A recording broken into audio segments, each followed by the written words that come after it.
Qop-qora tovuqni ko'rgansiz, lekin go'shti qora tovuqni ko'rganmisiz? Ya'ni bugungi mavzuimizdagi tovuq Ayam-simani tovuqlari, ya'ni tuxumi ham, go'shti ham, qoni ham barchasi qora rangda bo'ladi. Ya'ni bu tovuqlar haqida sizlarga ma'lumot berib o'tamiz.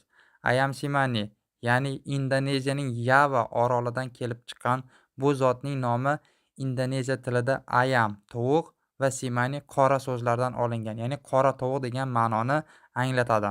Ular qadimda diniy va madaniy marosimlarda ishlatilib kelingan.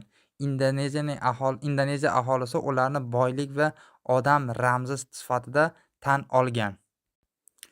Ilmiy jihatdan bu zot birinchi marta 1998-yilda Yevropaga olib kelingan va shundan beri jahonga mashhur bo'lgan parranda turlaridan hisoblanadi.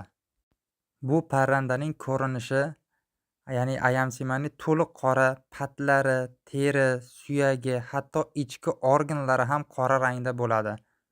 Bu fibromenalozis deb ataladigan genetik xususiyat tufayli sodir bo'ladi.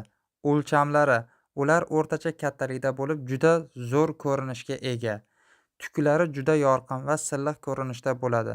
Bu ularga yanada ajoyib ko'rinishni beradi.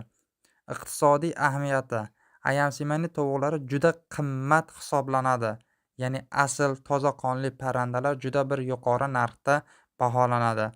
Ular ayniqsa kolleksioner va fermerlar orasida mashhur turlardan biridir. Ularning tuxumlari va go'shti foydali deb hisoblanadi, ammo ko'pincha ular oziq-ovqatlardan ko'ra estetik va diniy maqsadlarda ishlatilinadi. Ishlab chiqarish xususiyatlari: ya'ni tuxum qo'yishi: Ayam-simani zoti tuxum qo'yish bo'yicha o'rtacha darajada yiliga taxminan 80 va 100 atrofida tuxum beradi. Go'shti boshqa tovuqlarnikiga qaraganda qiymatli, ammo ko'pchilik ularni go'shti uchun emas, balki maxsus maqsadlarda foydalanishadi. Boqish sharoitlari: ushbu tovuqlar nisbatan past temperaturaga chidamli bo'lib, alohida sharoitlar talab qilmaydi. Oziqlanish bo'yicha ular boshqa tovuqlar bilan bir xil parvarishlanadi, ammo ularning salomatligini saqlash muhim. Madaniy ahamiyati: Indoneziyada Ayam-simani tovuqlari diniy marosimlar va urf-odatlar uchun ishlatiladi. Ular ba'zi joylarda qora marvarid deb ham ataladi.